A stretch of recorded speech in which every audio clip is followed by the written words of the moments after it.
Good morning again, and welcome to the last day. Today we're going to distribute our workloads in Python, and we're going to start with the utility that we have as at CSCS, which is it's in general only for you can use it only here so far. But since most of you are CSS users, I think it can be useful. And then we're going to go to Dask, and we're going to spend most of the time with Dask. And finally, I want to tell you a bit about a rather new library that is called Legate NumPy, that is sort of a drop-in replacement for NumPy. It's a NumPy implementation, but for distribution and acceleration. So it will use GPUs, and it will use the CPU, and it will scale over many compute nodes. Okay, so then we can start. We can go to the first thing, IPCMagic.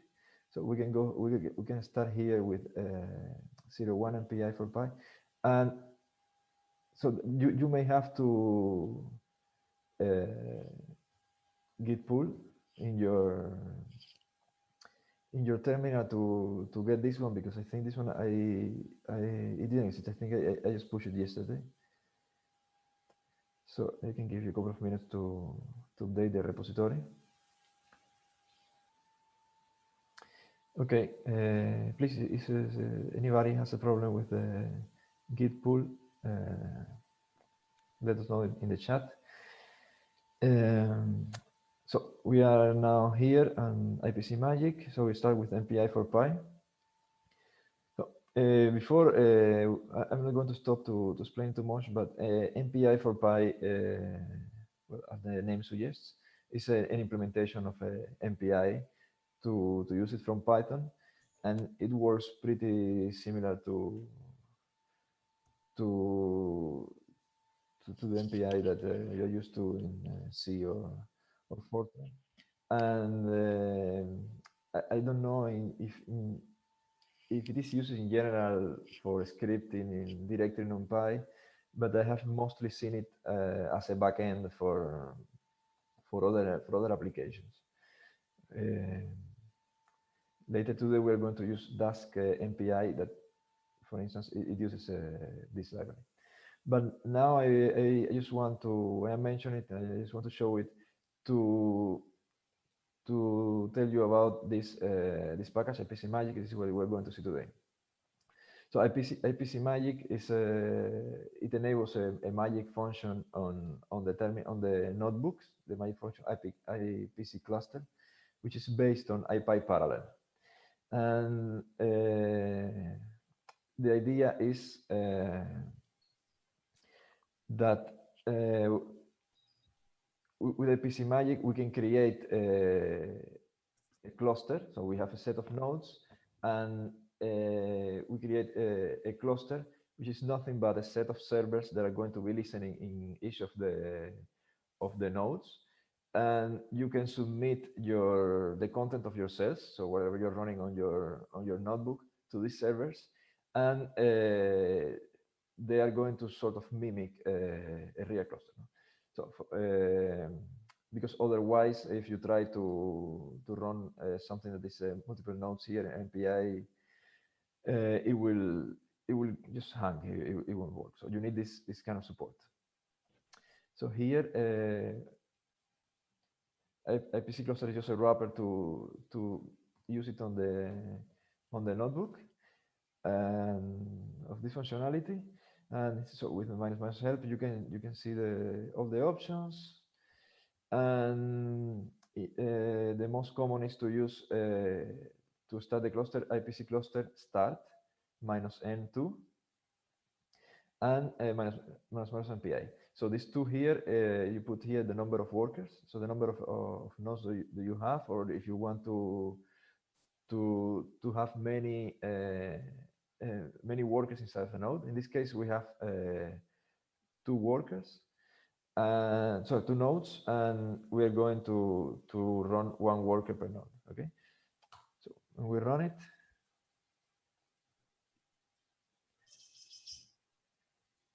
it will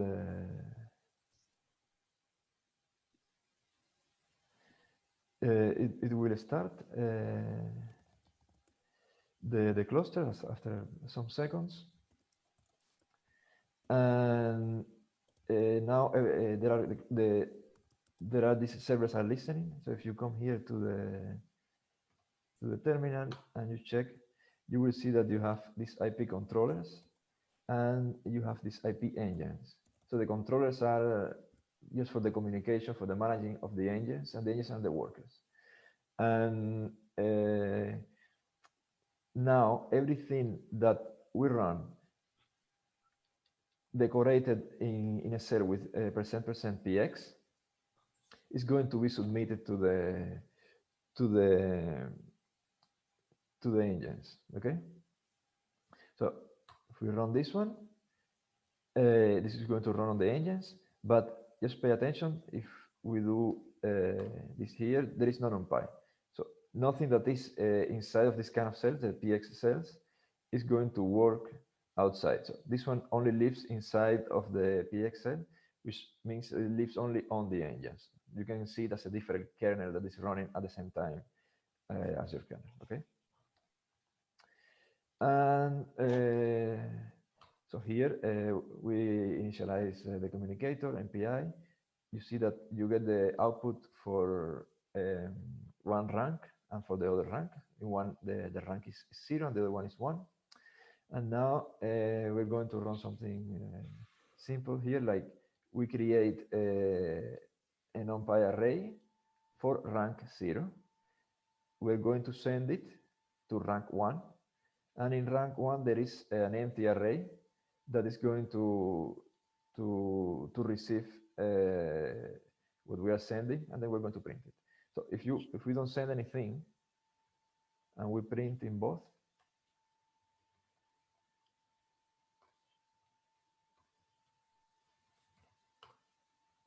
so for rank 1 we get this array, which is an range from 0 to 29, and for rank 2 you just get some random numbers because this is an empty array. So now we do a send and a receive, and now in rank 1 we have the array, and that's it. So this is the most basic functionality of IPCMagic, how it works. The only thing to take home with you is that everything that you want to run in these engines are going to live only on the engines. You cannot use them outside, no? So if you have data again, so this data here, this doesn't exist. Same thing, if you create something here, you cannot use it inside. That's it. So we can stop the engines. If we come here to the terminal, now the engines are gone. We stop them, and that's it. So if there are some questions, so we can pass to the second example, which is more. So is this also working on multiple nodes, multiple compute nodes? Yes, actually, I didn't say it, but maybe I should have. I put a message on the general channel that today we're going to use 2 nodes. You didn't see it.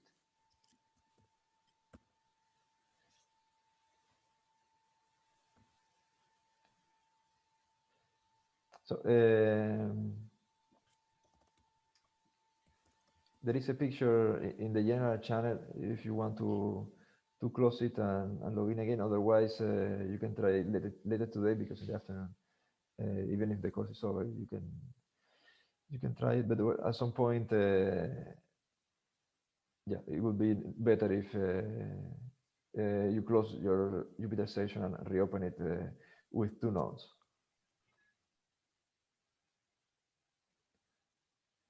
There is a question in the chat. What is IPCMagic doing in this example? So IPCMagic is what enables this the magic that lets you create the cluster. Okay. So if you start the kernel and you don't load this, when you run this one, you will get there is not IPCMagic. And okay, so you have to load IPCMagic, which lets you load the IP cluster magic. Okay.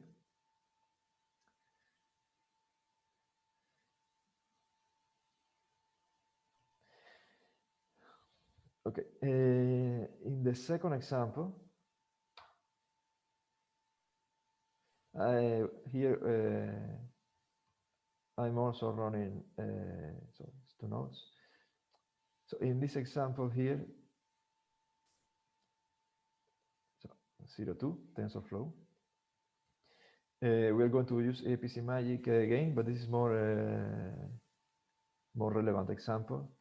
The idea is so in this case we want to use TensorFlow and we want to train something that is very simple in this case, but let's say that it's complicated and we want to use 2 GPUs.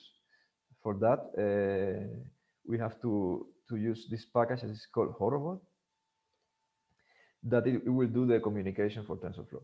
So it will allow TensorFlow to run into nodes. Okay, and Horobot has this init, Horobot init, that in the backend is using NPI. So you need NPI support on the notebook, and for that you need IPCMagic. Now, if you want to run this example, this it won't work in the Python HPC 2021 kernel. You have to create a new kernel that I put it on the general channel, so I can pin it here, and I think you can see it in yellow for the channel, and also this one. So if you go to the terminal and run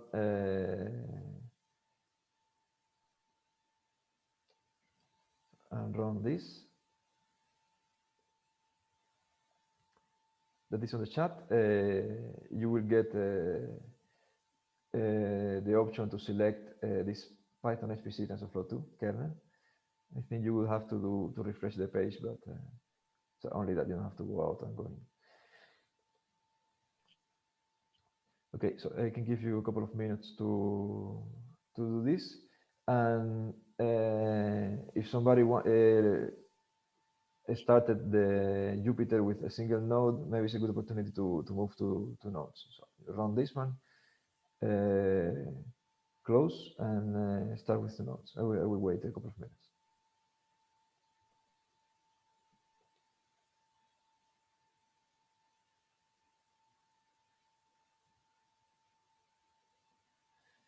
Yeah, as I said before, IPCMagic is based on IPy parallel, and yeah, it only so it provides this magic command, but in the backend everything is IPy parallel. Okay, it's not that dissimilar; it's the same thing.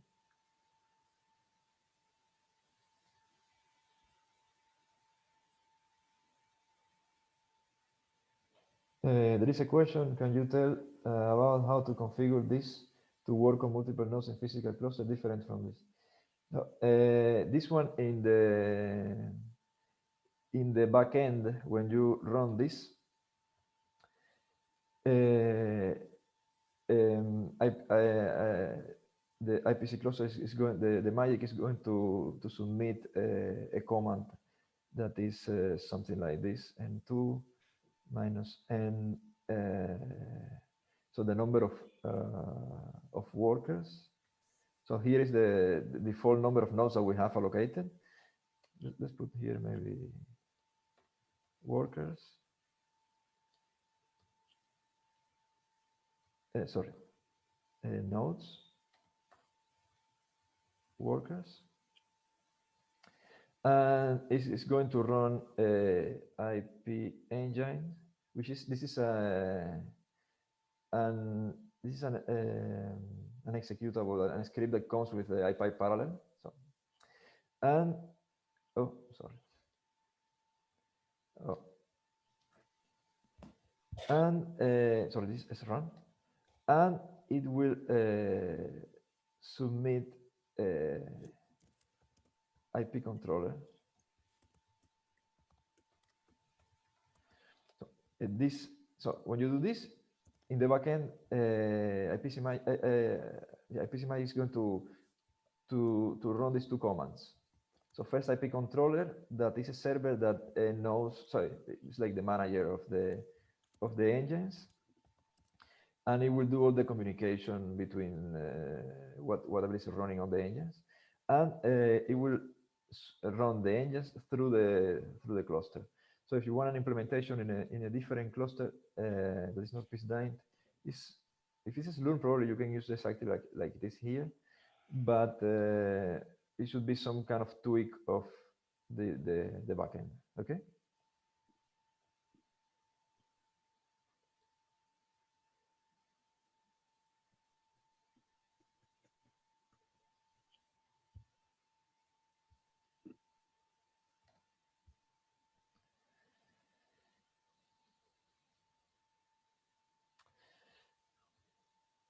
Okay, then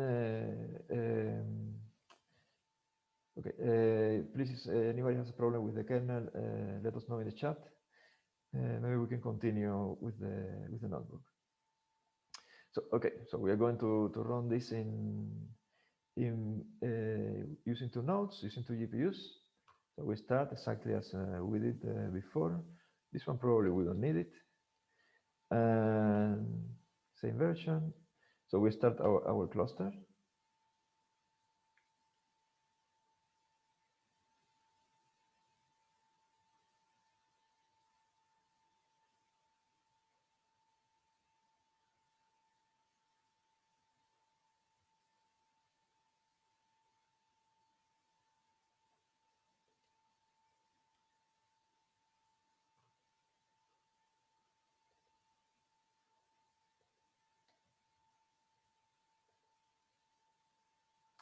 It didn't start.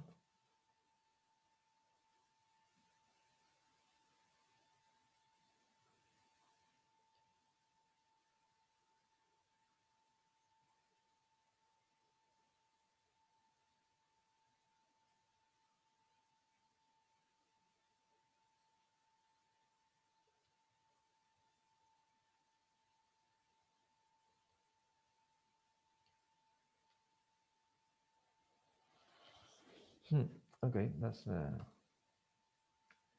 what I was expecting to happen.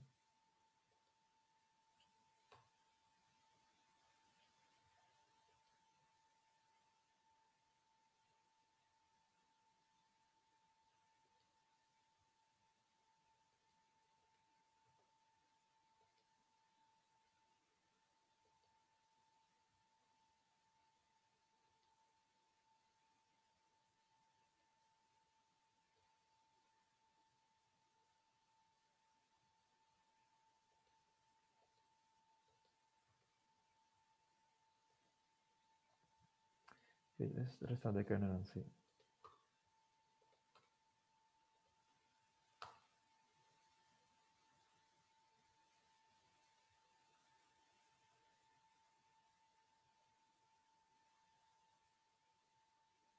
Okay, it started. So sometimes since it has the IPy cluster IPC controller command, and then there's run with the engines, it happens that the Slurm sometimes is a bit slow to submit the run with the engines, and then the IPC controller, the controller cannot find the engines, and then this is why it's trying, and then at some point it times out, doesn't find it, and it tells you, okay, try again, and yeah, in this case, you saw how you saw it live. Okay, okay, so we have our cluster. So we have one engine running in this node, and the other one running on the other node. So we can continue. So for instance, here we see that we are using both nodes 4701, 4702. Here we import everything we need, and just let's not talk too much about Horobot, and anything is very simple. In any case, without understanding what everything is doing. So here, this is an NumPy thing. So we are starting the communicator. If without IPy parallel and IPCMagic, this thing wouldn't work. It just would be waiting for reply from other nodes. So here, this one, you can see already this. I think I did mention before. You can select where to run it. In this case, we are running it only on the engine 0, and this one we are running it on the engine 1. Otherwise, it will run in both engines. Okay. This one can be useful for plots, for instance, if you don't want to have it twice. So here we just create data, and notice that this data we're running here. We are running NP random. The data is going to be different in both nodes, okay? Because this one is going to run in both engines separately. There is no communication of relation between what is happening for this code in one engine or the other one. So we have different data, but it's fine because when we run with multiple nodes, TensorFlow, this is the thing that we're going to do. We want to send anyway different data to every node. So we want to split the data by the GPUs. Okay. So here we create AQ sort of an iterator for the data set. So to go through the data set, and now this one it is taking account what is coming from both nodes. Okay. We create our model, and this is very simple. It's just a linear model where we're going to run. And this is something for plots. We don't care about this. This one also something for Horobot. And okay, so the first thing of IPCMagic is, so now we're going to run the training.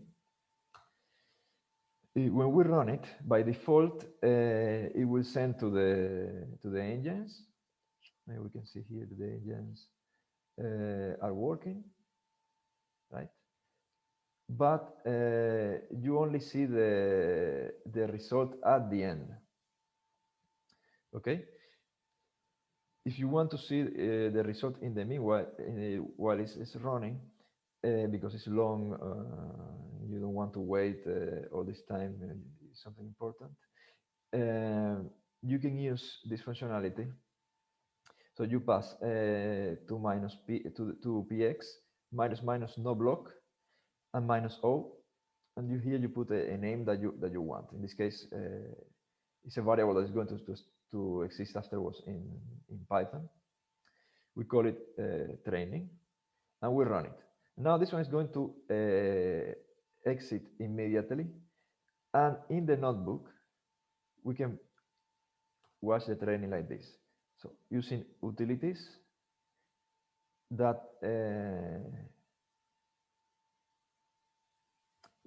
we load it from IPCMagic, okay, and watch async results. So this one once you start watching it, you can stop it. For instance, like this case, we can watch. We can stop. We can continue doing. Continue with the notebook, and we can watch later. So it's a live view of what is happening on the engines. That in many cases is quite useful. And yeah, that's it. So this one, just pay attention. It's not a PX cell. It's a notebook cell. So this training that you have here, that you named it here, it just made available in the notebook itself, not in the engines. Okay. So we can start, because to get a nice plot, we have to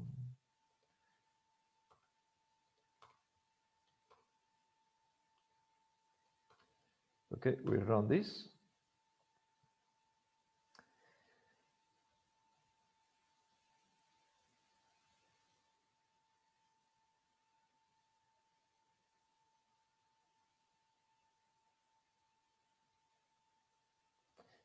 We did the training, and now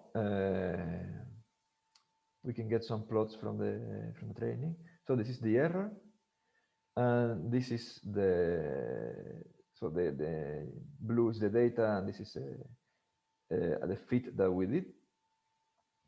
And you see here we are plotting from the engines, and we are using the engine 1. In this case, sorry, the engine 0. In this case, it doesn't matter because the error should be, so these values have to be the same in both engines. No? They are synchronized. So we don't want to have two sets of plots. So we use this target 0. Okay. So this is very convenient because we can plot directly from the engines. We don't have to do any kind of copy from the cluster to the notebook. And same here, we can plot how the stochastic gradient descent advances through the loss function. Okay, and that's it. I hope you find it useful. If you have this kind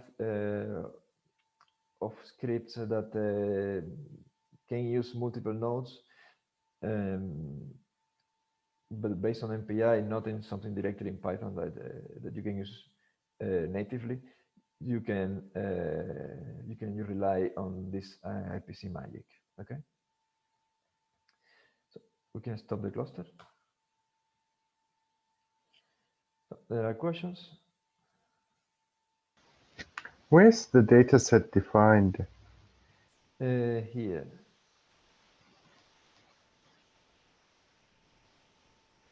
So it's just random data. We create X train, Y train. Ah, I see. Okay. Yeah. And then in the next line, you are going to transfer this into the variable structure, memory structure that you need. Okay. Yeah.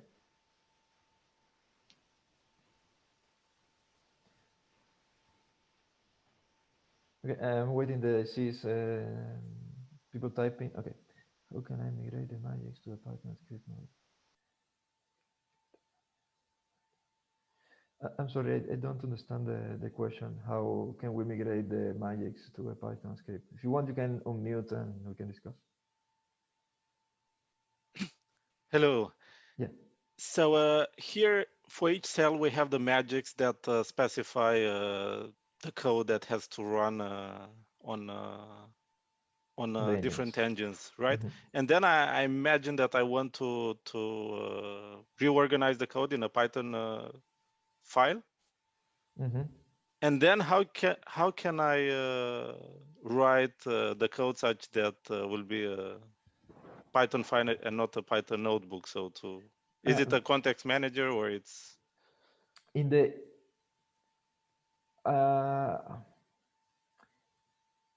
okay, well, first it can be that you don't need it. You don't need IPCMagic outside of the notebook because in this case in particular. I mean about the PX magics, not IPCMagics. More. But you mean in a .py, so in a Python script, right? Yeah. Yeah. If you have this example and you let's say that you want to develop it on the notebook, but actually you want to run it later on PyDint in the queue, not in the notebook every time, and you have it your script. I don't know, stochastic gradient descent. In this case, you won't need IPCMagic at all. You will do as run this one, and the Horobot is going to pick up the NPI directly when you run it like this. So you don't need IPCMagic at all. But in some cases that you don't have an NPI backend in your code, you have to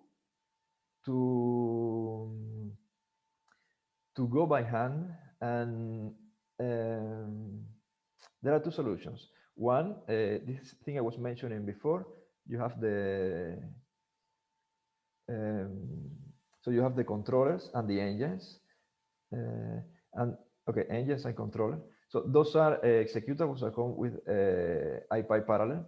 So you have to go by hand and open a terminal or your bash script and do something like this. IPy controller like this. Let's run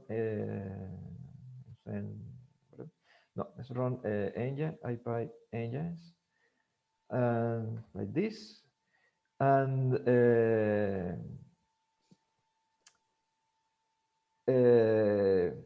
Python your script.py.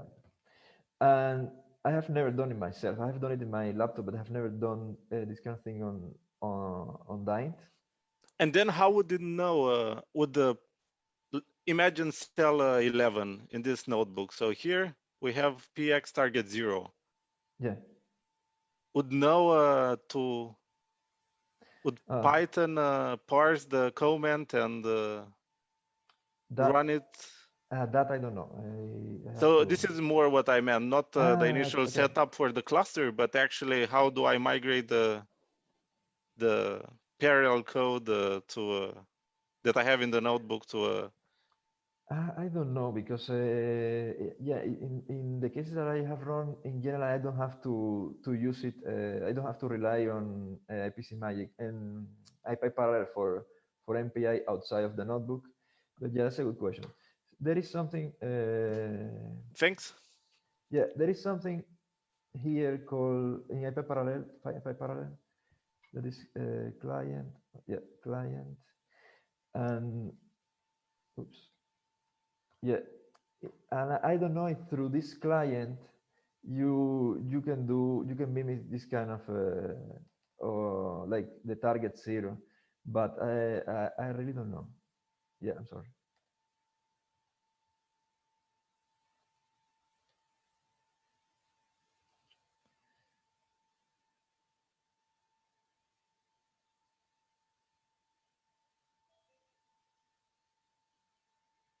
So there is a question, what would be your regular workflow to fit the machine learning model?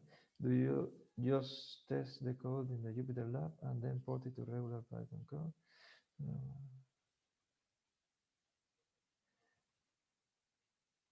No, in general, we recommend to exactly what you say.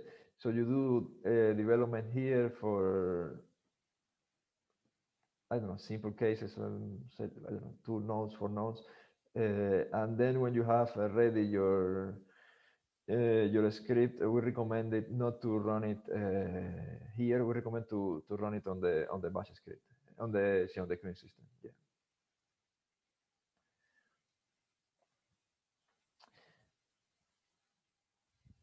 Okay, if there are not more questions, we can continue to the next. Is yeah, 9:40. So the next now, we are going. Let me just check that I stop everything here. Okay. Now we are going to move to Dask. I can come here. Shut down. Okay. So here we go back quickly to the presentation. Also by the end, there is a session on Dask. So Dask is a library that is to support distributing, so parallel computing on Python, and it has 2 parts. One that has to do with scheduling.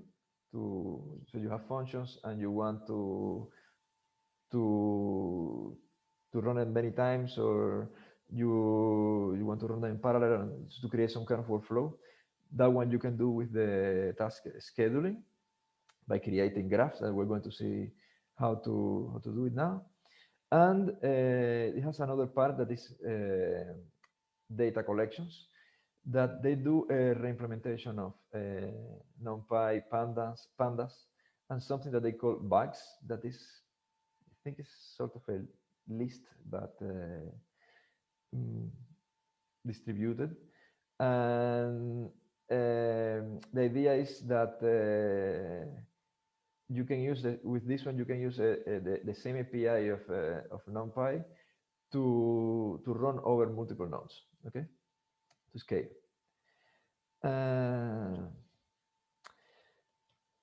Okay, so we're going to start with the dynamical task scheduling. So this is done by Dask delayed, and it is used something like this. So let's say that you have a code, you have x is equal to function 1, some arguments, y function 2, and z function 3. So when you run, that depends on x and y. So when you run this normally in Python, it will run all of them sequentially.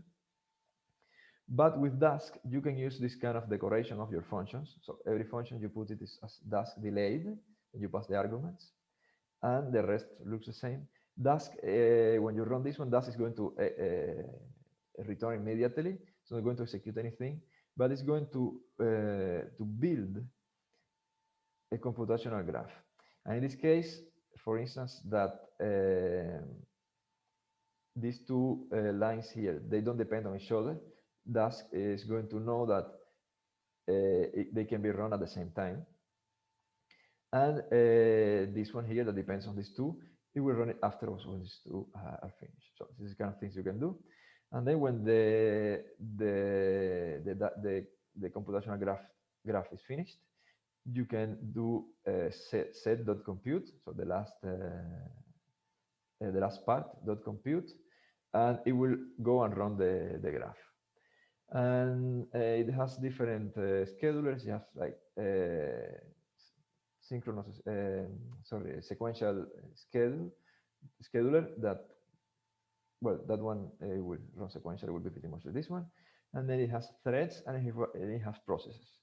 And for threads, remember that some Python functionalities are not multi-threaded, so they won't allow you to run in multiple threads, and you will have to go to processes. But in processes, the memory is copied for every process, so you have to, and it can be more can be a bit slower, and then you will have to find a compromise there, what is better.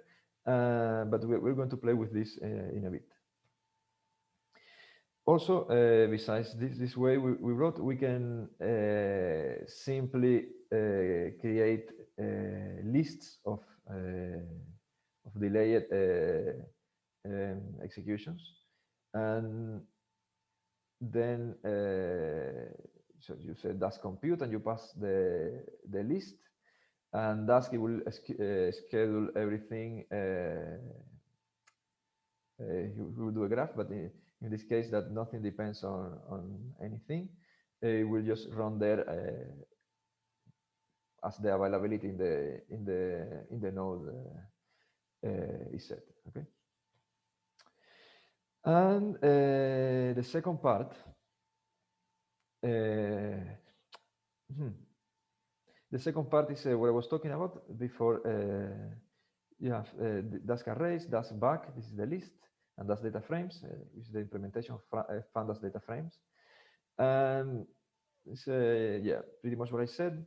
They have these structures that in the backend they are a set of blocks of, in this case, like NumPy arrays, and in this case of data frames or lists, and you can use them to do computations that require memory that is larger than what your system has.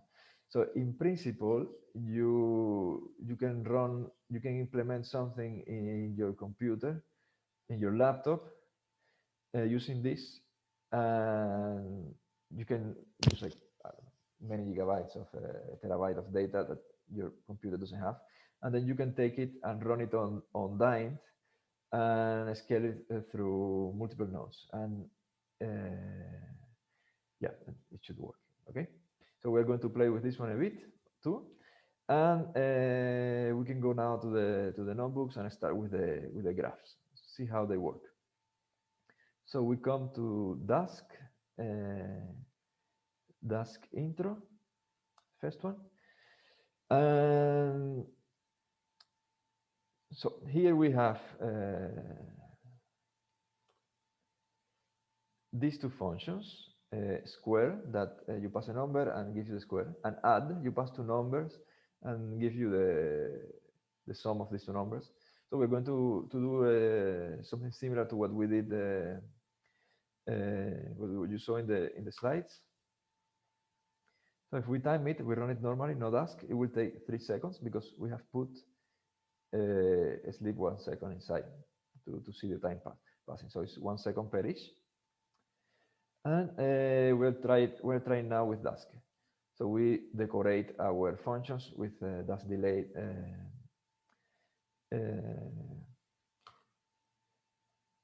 That's it. You see, it just it returns immediately. Maybe I can put this a bit bigger. We can use visualize to see the graph. So it will do the two squares, so this one first, and they could happen at the same time, and then it will pass it to add, and it will give you the final result. So at this point we don't have any result. So to get the result, we do set compute, and here we get 2 seconds. Okay, so before it was 3, but now we have 1 second that happens at this time, and 1 for add.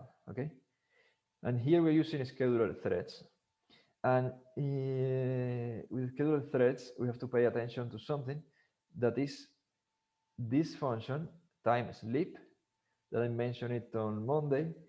This one regarding to the GIL, it is in the side of IO bound, it's not CPU bound. So this one, when you run it, it will release the GIL and acquire it afterwards. So it can be running in a multi-threaded environment. So that's why it takes 2 seconds, because Dask can run in multi-threaded. Later today, we're going to see examples that this is not going to happen, that Dask will create this graph, but the GIL won't allow to run it. So we're going to have to go here to processes. Okay. But now let's not stop there. So I can give you now, see what time? Yeah, around 3 minutes to go through these questions here. And what you have to do is to decorate it with the delay to create a computational graph. So just the question is what you have to decorate. Okay, I give you 3 minutes. The solution is here. Yes.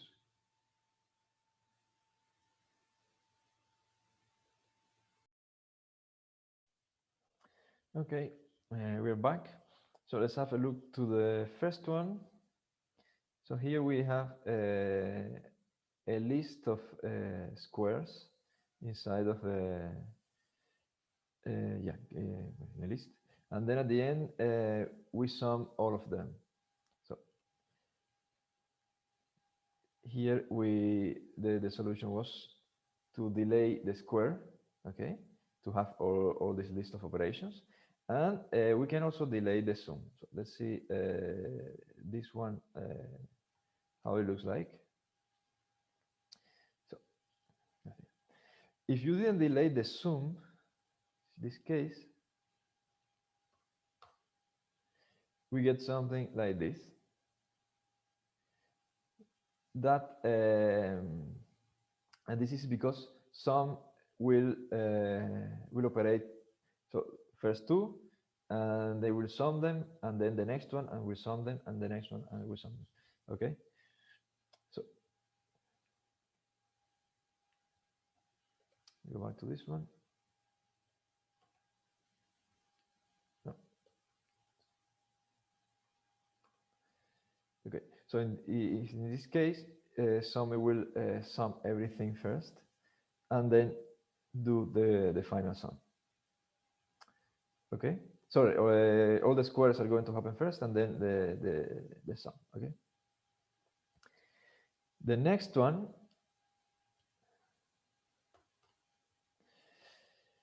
is the same thing. We just use append. So in this case, we just add the delay on the same thing that we did before on the square and the sum, and we should get a similar plot, similar graph. And in this case, we have an if, and again we do exactly the same. And if we visualize it, we can see that some of these, because of the if, some are adds and some are squares. But anyway, they are going to be executed all at the same time if there are enough CPUs for that. Otherwise, they will queue, and then they are going to pass to the final sum. Okay, so that's it for this example. If there are questions.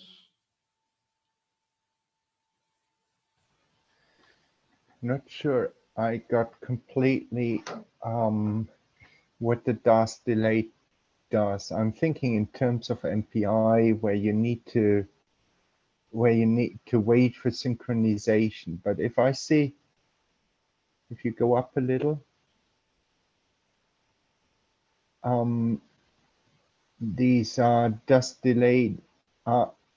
If you say x equals Dask delayed square of 1, yeah, then what it does is to carry out this, and before it goes to the next instruction, it has to be finished, right? No. So when you run this whole thing here, yeah, it will just build the graph. It will build the thing. It hasn't executed anything at this point. And now you can see it more as more like a slurm than like NPI. So it has this all these are operations and they are connected, and Dask knows that to run add, for instance, it needs a square, but to run this square it doesn't need this one, so it can run it at the same time. but how do you know from just the set of instructions X, Y, Z that X and Y can be done at the same time and Z has to be done afterwards? That isn't clear for me. Where is it written in there? It's not written. Where is it defined in there? But that's a definition of how to schedule the, so this one, for instance, these two, yeah. This one you pass the argument 1, and this one you pass the argument 2. Why would they it's because there are arguments in there in Z. Yeah. There's an argument in Z of X and Y, and it sees that X and Y are delayed. That's why it needs to wait. Yeah, it's the same of this one, exactly. But every function is decorated. So in these two, there is no reason why they have to wait for each other. But this one, there is a reason, because this... But if in the first one, in the X, you had instead of a 1, a variable, say A, where yeah. A has been defined before as depending on something else, then yeah. This would be sequential, right? Well, still X and Y, they don't depend on each other, so. Okay.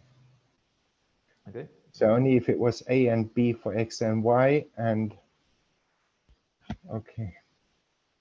Yeah. Yeah, it's not fully clear, but anyway, go. So the next one, we're going to do an exercise. So let's go to 2 exercise, and there is 2 solutions. So let's start with the exercise. And here we're going to go back to this city block distance matrix that remember that we couldn't implement as fast as we did in NumPy. And we found this cdist, and cdist, the problem that had what, oh, I have no camera here. The problem that cdist had is that it was sequential. It didn't use. It was not multi-threaded. So here we can try to make it to use this delayed functionality of Dask to parallelize it by hand. So we're going to make it multi-threaded. Okay. So we start generating some data, and if we come here and we run it, just to have a reference how long it takes. What is this?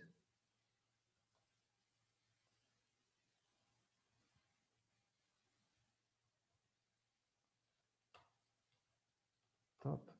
So you see that it's 100%. It's using a single thread. And it's still running. So it takes 3.6 seconds to run it. And what are we going to do to split it? To make it multi-thread? Well, I gave away the solution. I split it. So we're going to get the data. So this data here, and we're going to split it in such a way that we can do small parts of the calculation in a delayed list, so in a graph. So they are going to happen all at the same time, and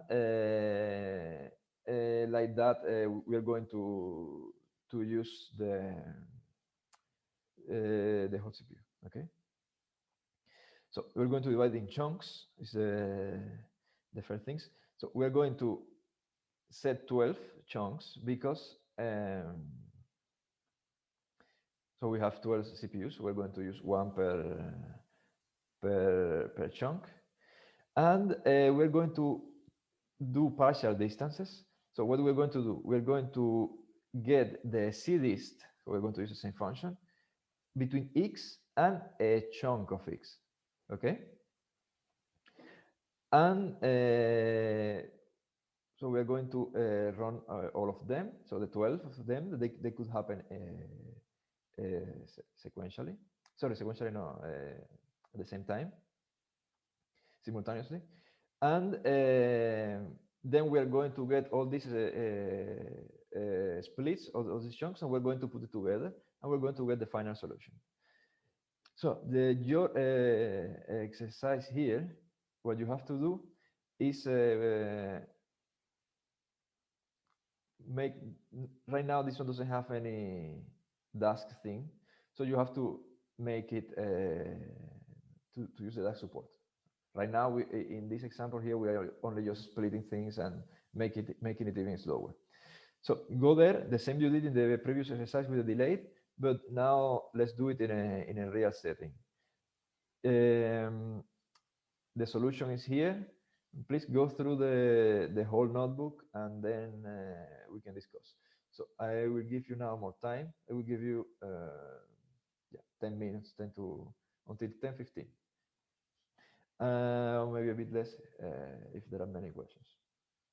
So go through it, and when you run it at the end, you can come here and see if it is actually running in multi-threaded. Okay.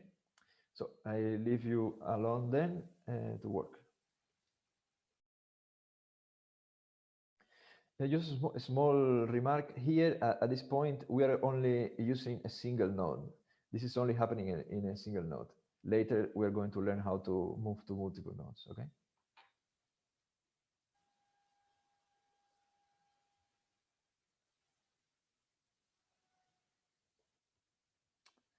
Okay. We're back. Okay, let's have a look to how to make this. Oh, let me just restart again.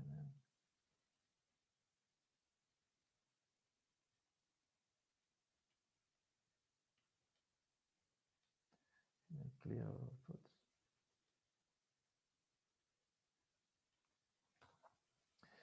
Okay, we do this one. So here we run this one, and for reference was 3.6 seconds. So the first part, what we do is only to add a delay here, because we want all these operations to be in the list partial distance. So we partial distance to be a list of operations. They are going to be run simultaneously. That's why we put chunk 12. Although if we put more chunks than the number of CPUs, you will see that some that are going to run and then so the first 12, and then the rest is going to start when there are CPUs available. Okay. This one run. So we can start here.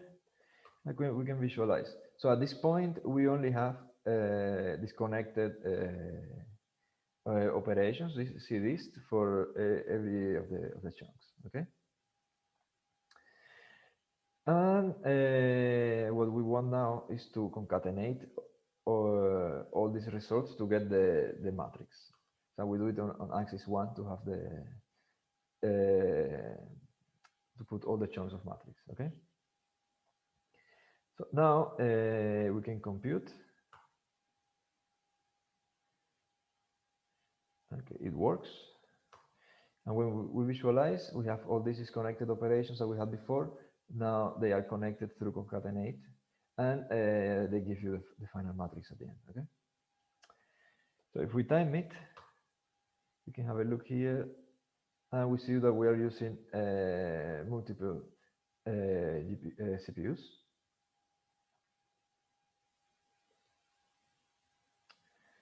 And that's it. So now with this simple thing, we went from 3.6 seconds to a bit less than 1 second.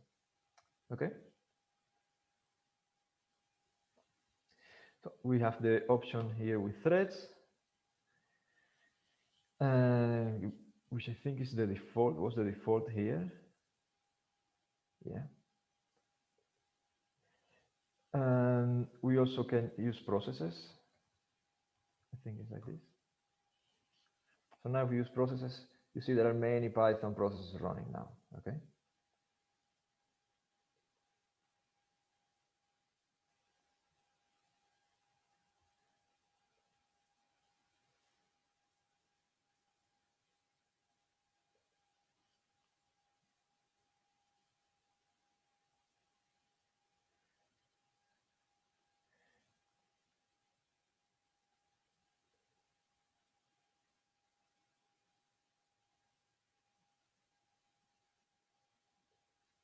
And just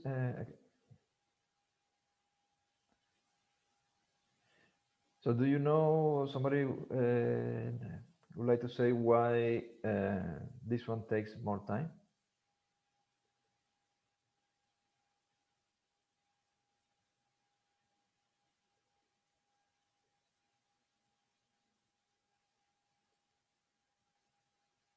Okay, so this one is taking more time. Are you going to kill it? Apparently not. Because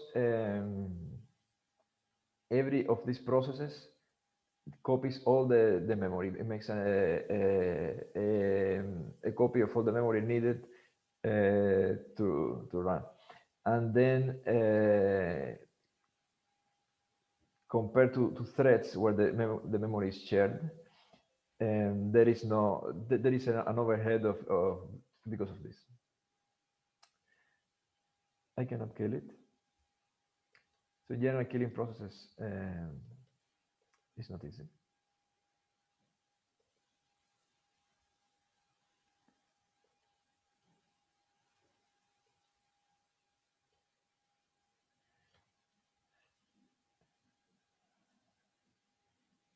Oh, sorry. You see one. The kernel restarted. I have to.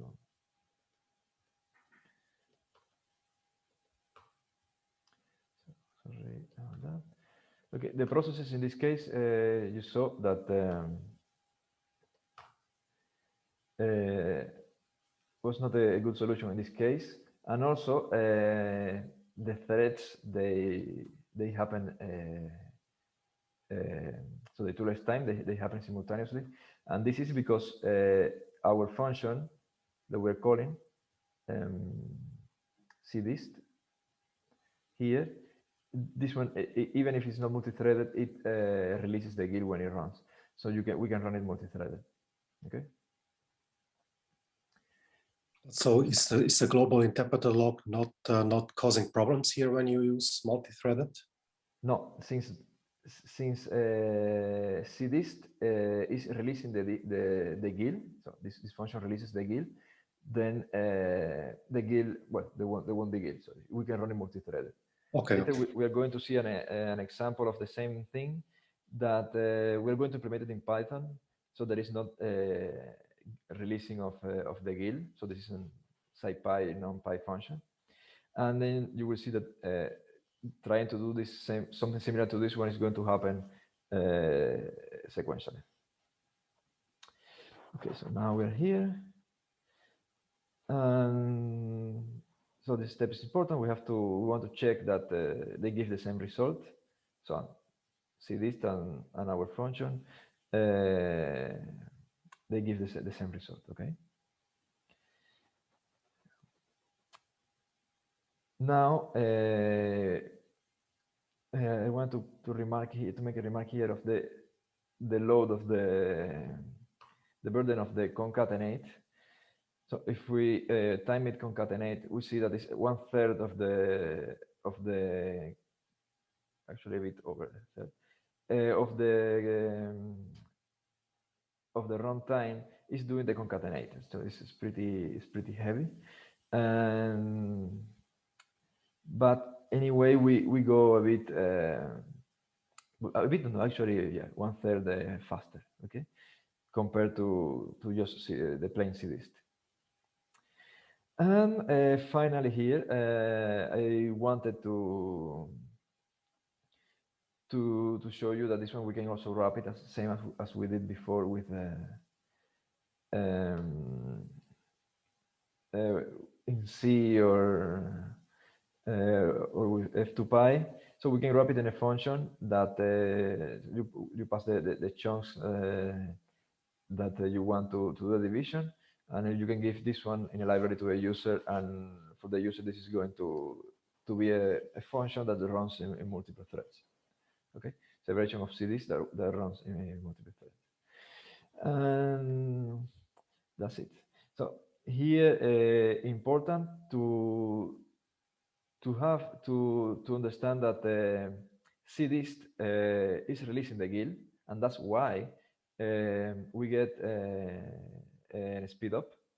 Otherwise, Dask is not going to help. So we have to be careful when we apply this Dask delay thing. And sometimes, not in this one obviously, sometimes it makes sense to do it multi-threaded.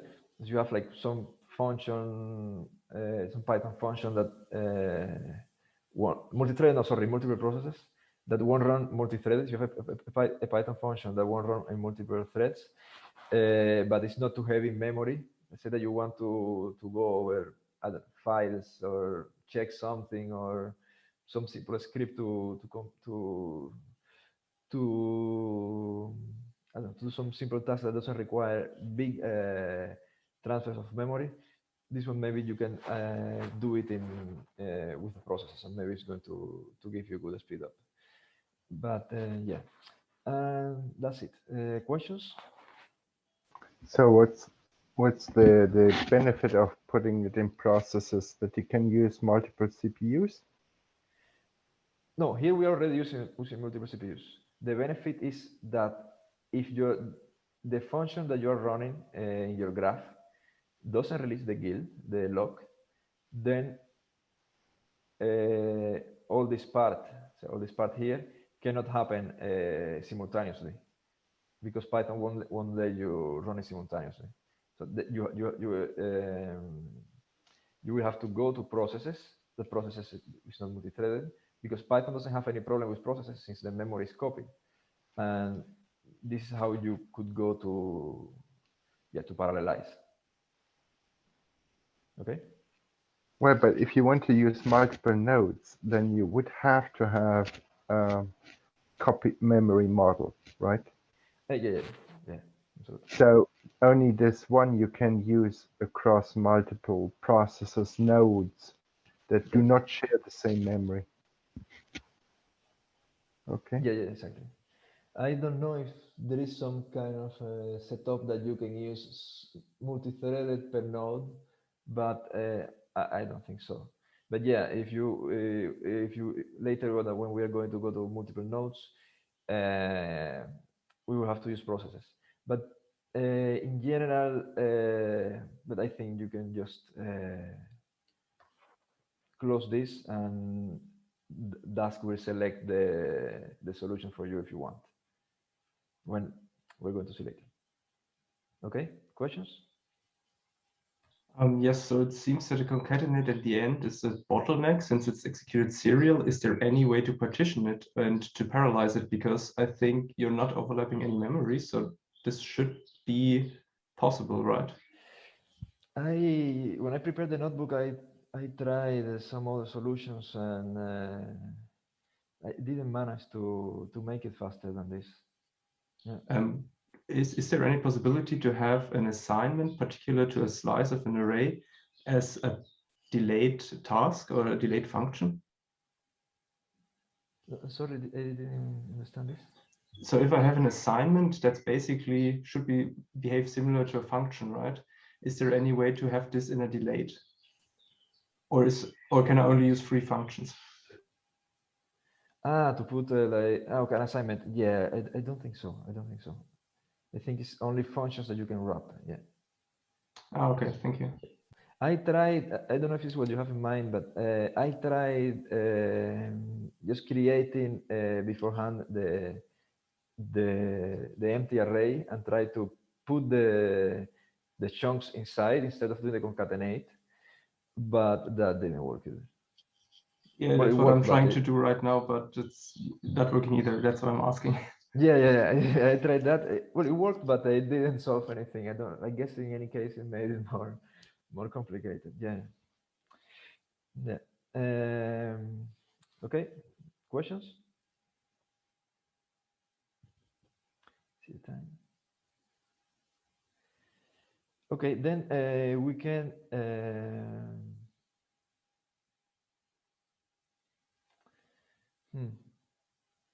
Maybe we can take now, because now we're going to move to data structures, to arrays. So maybe we can take now our break until 10:15, right? We continue later with Dask arrays. That Dask arrays, it will do this sort of things that we did. So in particular, this one, so this splitting by chunks, it will do it automatically for us. Okay. And yeah, and okay, so we're going to see it in 15 minutes. Okay, see you. Okay, we're back. Let's have a look to Dask arrays now. Have to move. Okay, so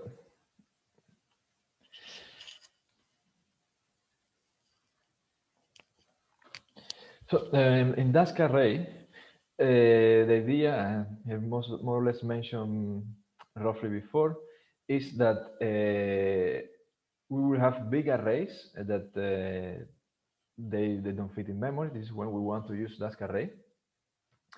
And these arrays are going to be divided in chunks, similar to what we did before, but this just happens automatically. And every chunk is going to be it's a NumPy array. And now there are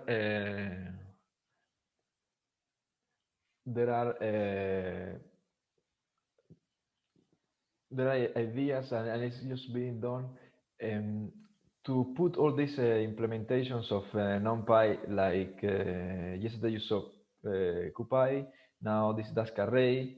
Later you are going to learn about Legate NumPy. So to put them all together and sort of make them replaceable in general, so that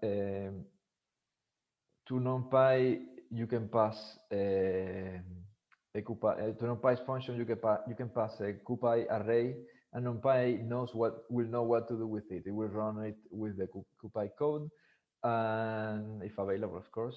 And similar to Dask array, instead of having as a backend a NumPy array, it may be possible to have a CuPy array and do the same things and do it on the CPU, on the GPU.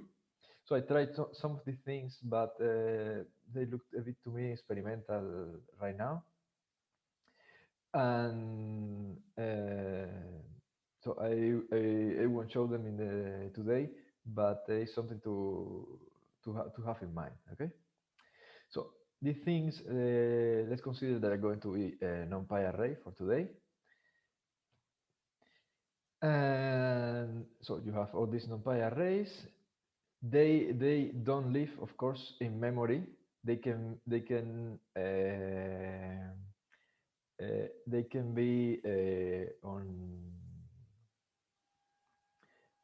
the disk, or be on memory, but not all at the same time. In case of very large arrays that don't fit in memory. And most of the NumPy APIs here implemented, so you can replace NumPy by Dask array, but for equal sizes, for something that you would normally do in NumPy, replacing with Dask array won't speed up. It can make it actually slower, because all the overhead of the dealing with chunks. Okay. How it works is something like this. When you do an operation in Dask array, it will create a graph. That is not going to be so explicit as we saw before, that we did it pretty much ourselves for the case of this distributed city block distance. So it's going to happen in the background. But let's say that you have something in memory. Sorry, in memory, no, in the hard drive, and you want to do some operation with it, and you will get a final value, and the execution with Dask array would go something like this. So it will connect to the hard drive, and all these things, they can be do all the same time, because they don't depend on each other, but maybe they don't fit all of them in memory. So Dask is going to run this part first. It's going to get the result, and it's going to clean the memory, so memory free of this thing that is not necessary anymore, and it will proceed to execute these two. When this one is executed, he can clean all this, and he can forget about the hard drive. And now he's at this point. He computes the final result, and then it cleans the whole graph. It cleans all the memory. Okay, if you don't keep using it, of course. And this is pretty much what we saw before, but this one, it will just happen behind the scene. So now we can go back to the notebook and run this one. Let's go to 3 Dask array.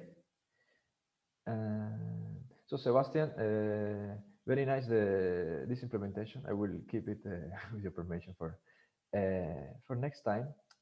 It really gets much better. Thank you. Thanks. Of course, you can keep it, but I would replace the 1000 by the actual chunk size, just to make it portable. Yeah. Okay. Thanks. Okay. So I didn't open it. So we start with Dask arrays. let's see what is it. So we create a Dask array similar to what we do with NumPy. So in NumPy we will be doing np random, and we put the size, but we don't give the chunk, the number of blocks that they will have. So we get something like this. When we print it, we see the total size of the array, 32 megabytes. So it has chunks of 2 megabytes, and here we say the chunks are 500 by 500. So we get a 4 by 4 grid of chunks. We have here the type, the number of tasks. So this is related to the graph that it's going to create, and the type of NumPy array is of block is a NumPy array. But again, if you have, you can, in the future, you will be able to do it with CuPy arrays and so on. Right now, there is a functionality to replace it and to put the backend that you want, but it seemed to be a bit experimental, so I didn't want to show it. Okay, that's it. You also have the options to put auto. And auto, if the array is big, it will give you certain number of blocks. But for small arrays, you will end up only one. So for this one that we have here, that's 2000 by 2000, Dask finds that memory-wise it's not worth to divide it in pieces. Okay. And it works similar to what we did. So we just run this one, but here we just declare what is going to happen, the operation, but it didn't run. So we here, if you do visualize, we have a single chunk. So to make it more pedagogical, so let's put this one that has 4 chunks, and it will create something like this one. So those are now more complicated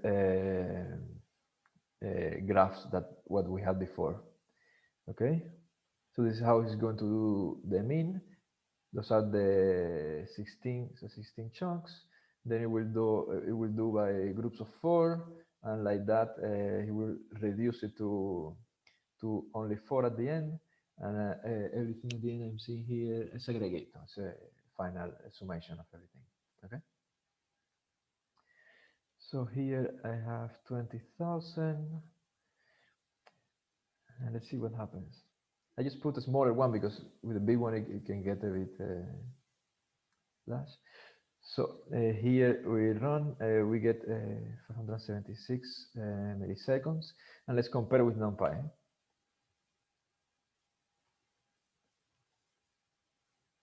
So with NumPy, we have that for this size, getting the mean over the whole array is almost 4 seconds. So in this case, it was faster. So let's try with the very small array and see what happens. We get 86, and here with NumPy we get 66 microseconds. Okay, so this one is, you want to use it with big arrays, and not even this one we had before. So talking about many gigabytes of data, and for functions like mean, you can get a good speed up. But let's try compared to NumPy. But let's try something more complicated. So now we have a matrix multiplication.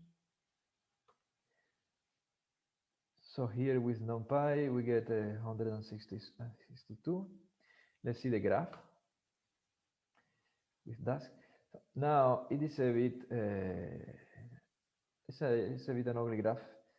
If you look here, this one is kind of neat. So we have the 16 reduced in 4 by groups, and then at the end there are some. But here it's very small, but there is a lot of big lines going from side to side. So this one we can expect that it's a complicated thing. So if we run here, it gets twice of NumPy, and if you put bigger sizes, things like dot can get almost unusable. So I recommend it in general to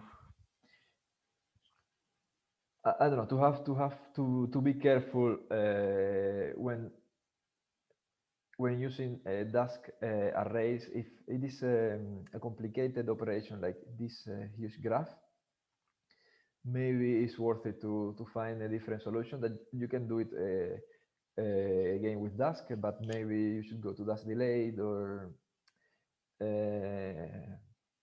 yeah, something that allows you to have more control on how the operation is happening. Okay, but operations like getting mean or more straightforward simple operations from huge arrays, Dask is a very good solution. Now we're going to see an example with the real data, and this is we're going to see. So questions about this?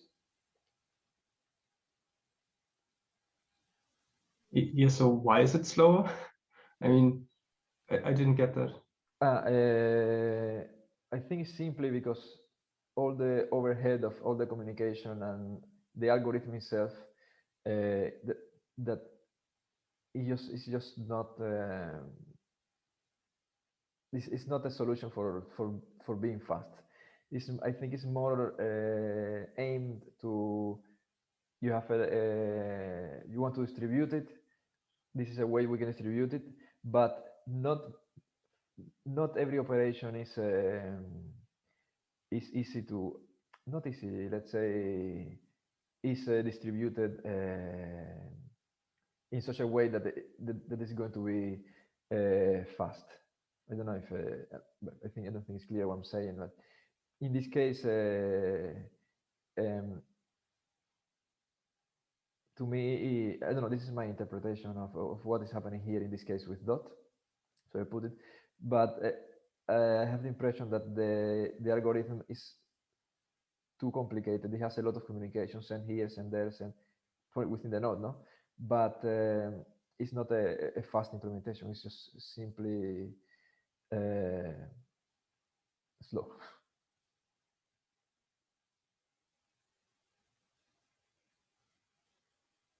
I don't know if that answers your question, or is Yes, I'm still confused because I would assume that if it gets too complicated, you won't get any benefit over the serial version, but actually getting a performance penalty of a factor of 2 seems like NumPy might be doing some optimization that isn't possible here. Maybe just, I don't know, pre-computing the transpose of the matrix such that the memory access pattern can be streamlined for the multiplication, or clever tiling, or I don't know. Yeah, this is my opinion too. NumPy at the end, he does it because NumPy doesn't have to take care of the distribution. There is no chunks or anything, so NumPy can apply, I suppose, optimization. I can do it in a simpler way, in a faster way than what the Dask with the chunks is forced to do. Why about the access pattern and how the memory is managed and what is executed first or not on the Dask model, I really don't know. But we're going to see later with the Legate. We're not going to see, no, I'm just going to comment about it. It's a similar kind of solution what it's going to do, but it in principle is you may get I don't know, huge speed up compared to Dask, but yeah, let's discuss that a bit later. This one, I think, in my opinion, is just that it's not meant to be fast. It's just meant to get the work done. Of course, not that they don't care for speed up at all, but in this case, I think it's just the implementation is not fast enough. So it's specialized towards matrices that might not fit into the memory. Yeah. Okay. But in my case, in my opinion, it's more about not too complicated operations like this one. So things that something like this. No? In this case, there is not too much communication. There is, but the chunks are can be grouped easily, and there are no things. This one is hard to see, but here you see this line, for instance, goes from here to here, and there are very a lot of exchange of operations with the chunks that here doesn't happen. And I think this kind of operations that the graphs are not too complicated, Dask does it very, very well. Something more complicated and entangled like this graph, no, I don't think it would be a good solution with Dask. And of course, it does the job, but it can get very, very, very, very, very extremely slow.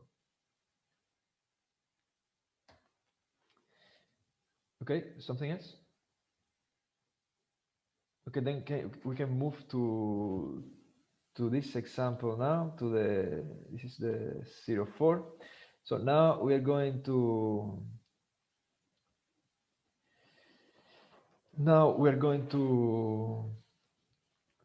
read data from files. So we have these sets of HDF5 files that they have global weather data. I don't know exactly what is it, if it's temperature or there is some magnitude.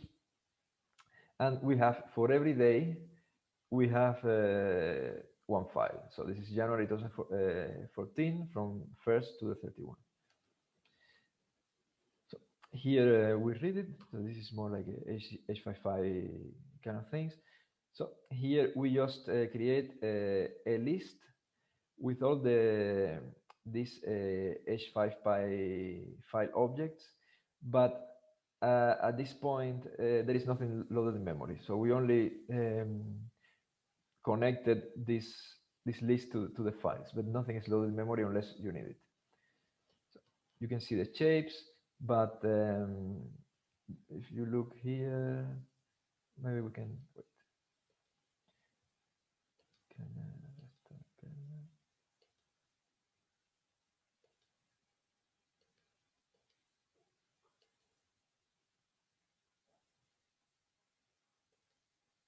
Okay, so you see that the memory is not is from other notebooks and Jupyter itself. So there is nothing loaded in memory. So here we can plot one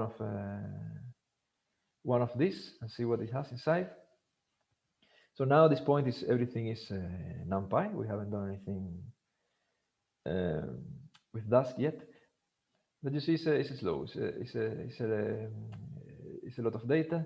And here we see, so this is the America here, and so this is the data, and we have something like this for every day. So here we just plot one of those. So we have these 31 files, and we're going to connect it to Dask array. And for that, we only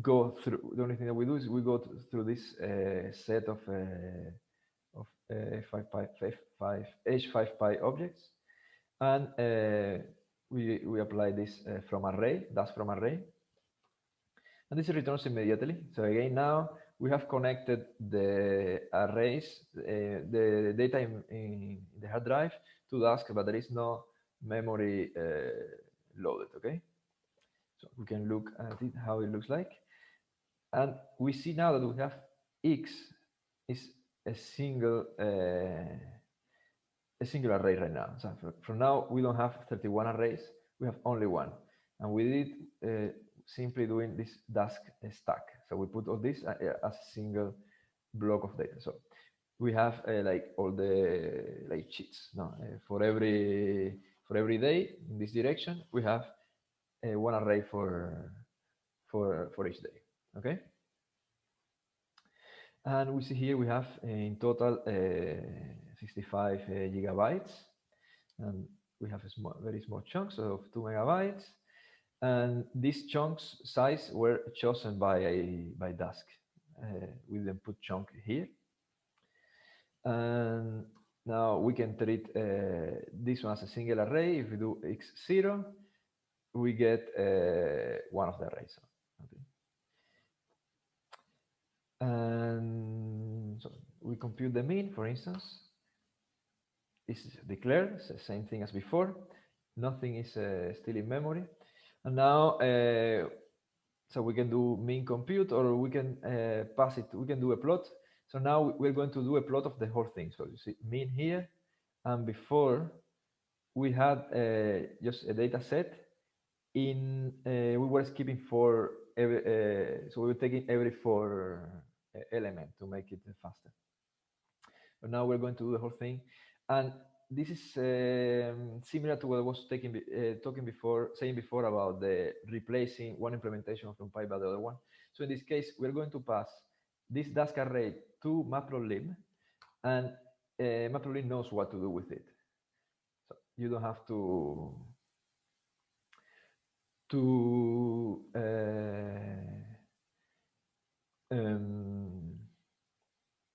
convert it to get the to pass it to do the compute and pass it to an NumPy array and then do matplotlib, so you can pass it directly. So I think there are some questions here. I was unable to open file.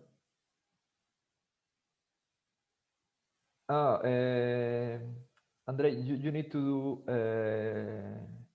git pull, or yeah, or replace with this data set. But yeah, this is the old version of the notebook. So here we get it, and here we can get another plot. And if you look here, our memory is 2.3 gigabytes. We never use this 16 gigabytes at the same time. So the thing that has 16 gigabytes, you can take it and run it in your laptop, and you can bring it to PCDyne, and in a minute we're going to see that you can take it and run it in multiple runs. Okay. And again, this mean and not too complicated in terms of graph operations.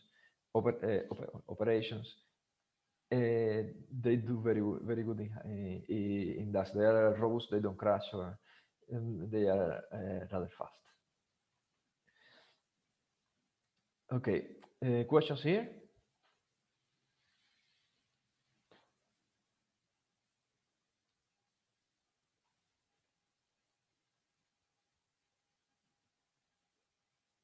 No? Okay, then we can start the kernel and move to this one. Before going to the distributed, let's discuss this part. So this is related to the delayed before. I skipped it by mistake. I want to do it before, but let's do it now. So I have a wrong thing here, but it's fine, it works. So for you, just change to the Python HPC 2021. So here we have this implementation of Euclidean distance matrix, but it's a bad implementation. It's just some Python loop, something that you wouldn't do. But I want to do it like this to make it not release the guild, so to make it locked. So we use a small data. Let's go to measure it and see how long it takes. So it takes 3 seconds. So if we run it with Dask delay, we create this graph. They should run at the same time, both. But when we run it here,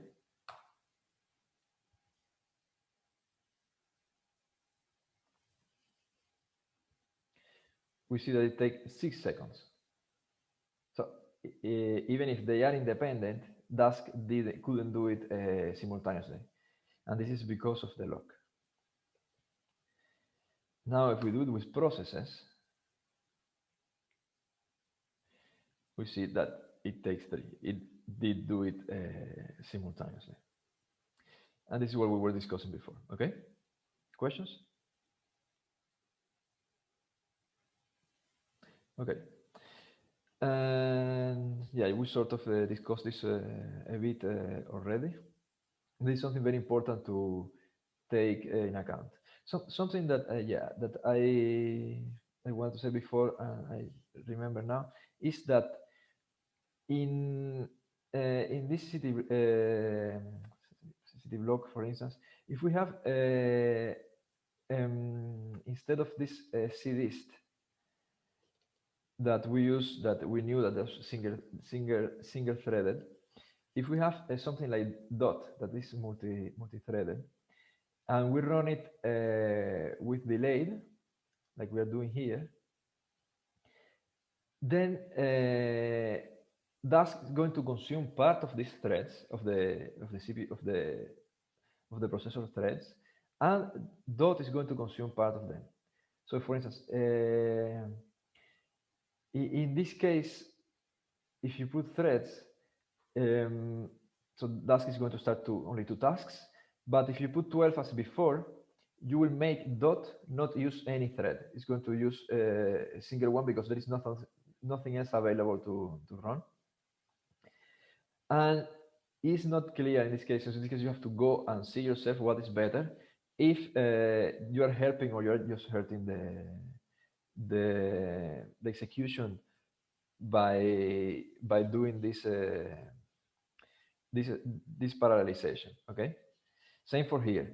If you have processes and you have 2 processes, now your function that is running inside dot is not going to use 12 threads. It's going to use 6 and 6 if you have 2 processes, and maybe dot just runs faster as it is with no parallelization with 12 threads than with 6 divided into processes. Okay, and this is something that when you parallelize, you have to take in account too. Okay. So now we can move to. Let me see that. Yeah. Now we can move to this folder here, distributed. So you will have to git pull if you don't have it. And we're going to start with the first one. I'm going to intro exercises.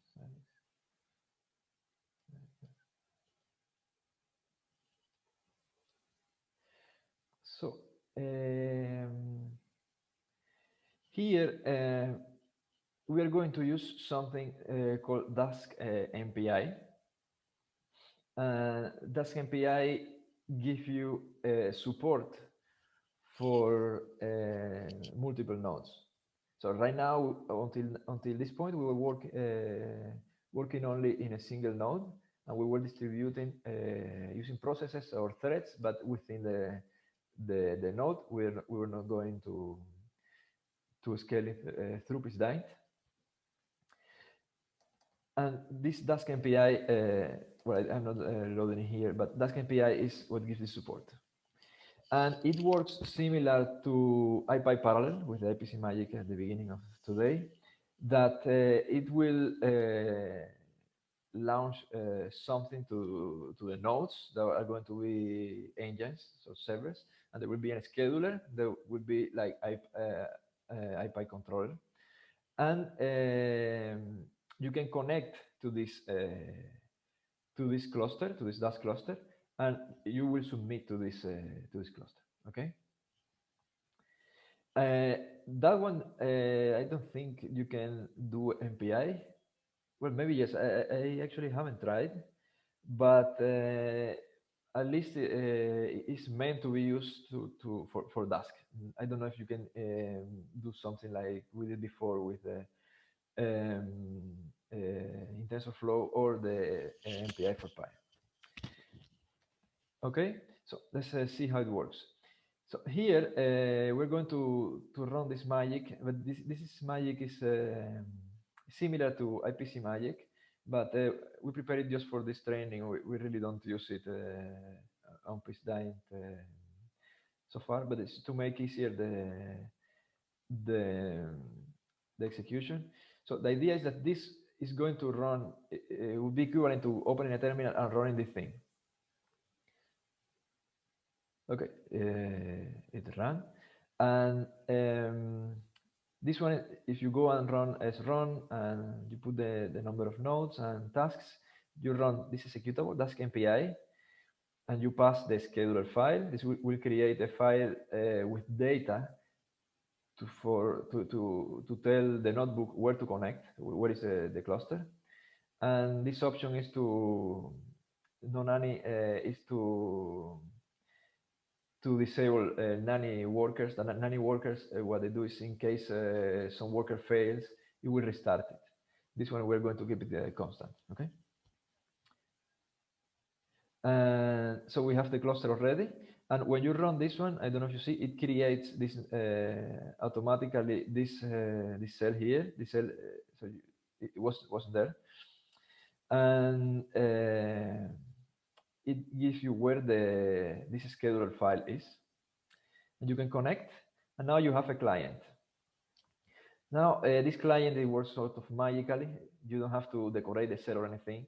So now anything that you run with Dask is going to pass through this client. This client is now like present in everything you do.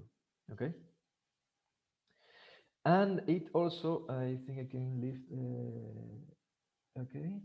It gives this utility here, which is a dashboard, that here we can see things as the workers. What does it say at the beginning? Profile. It's not very clear to me what it does. You can see the graph, but the graph can be a bit dangerous. Sometimes you put it and it will really abuse your browser. So for now, let's keep it here in status, and let's see what happens. So now we submitted the cluster and we run this one. So this is a random array that is 20 gigabytes in size,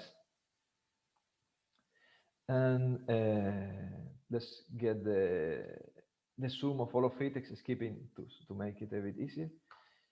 If you come here, so here you see those are the workers in both nodes. Is it done? Okay, it's done. It wasn't fast enough. Let's run it again.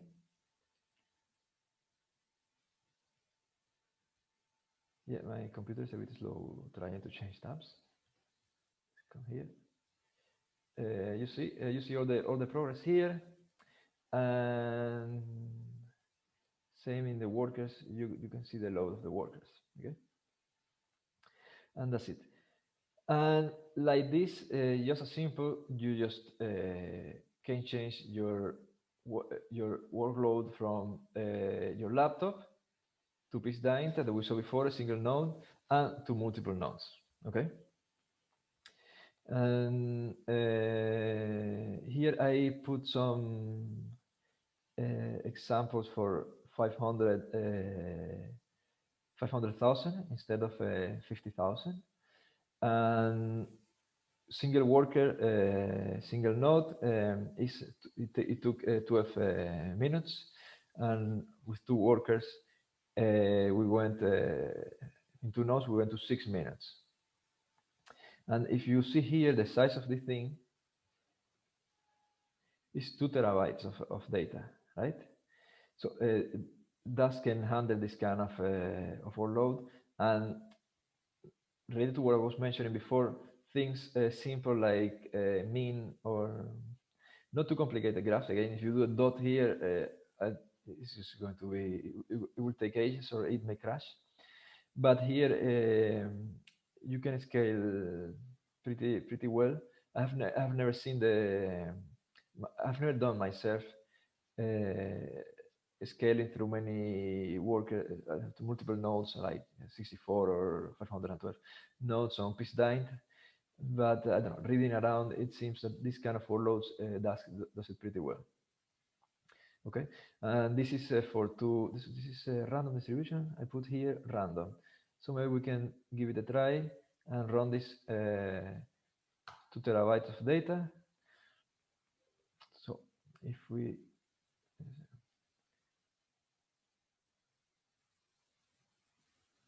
so it's setting up now. It's a bit slower, but okay.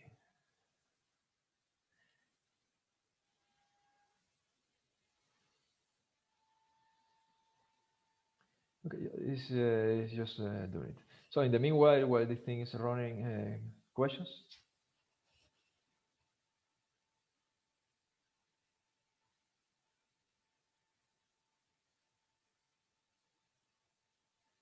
Okay. So if you would do this on a terminal, I don't think I put any. Yeah. I can put it. I forgot to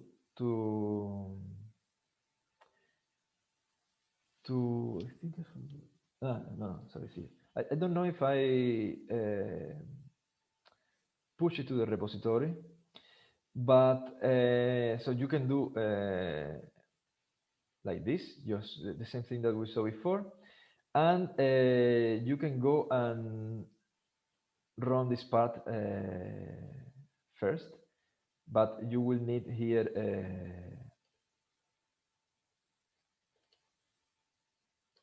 so before you run this, you will do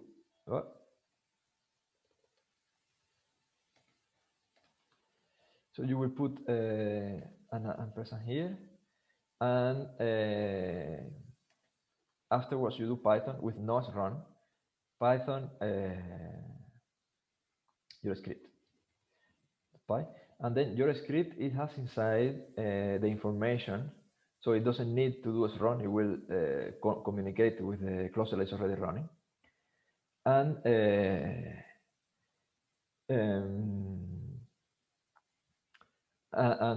yeah, and run. Okay, so it would be something like this, but actually it would be exactly like this. And this thing is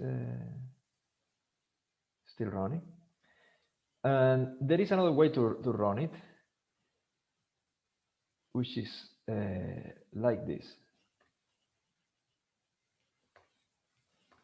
So like this, you can add this one at the end, but it should happen automatically.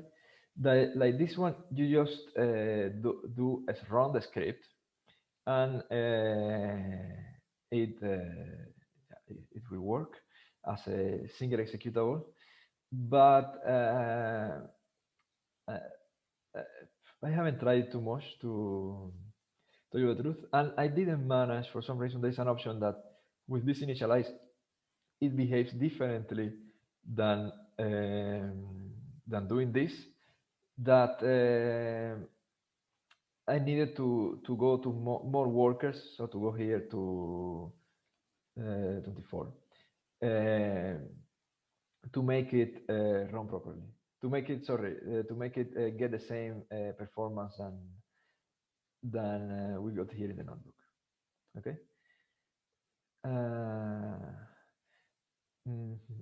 Okay, that's it for this.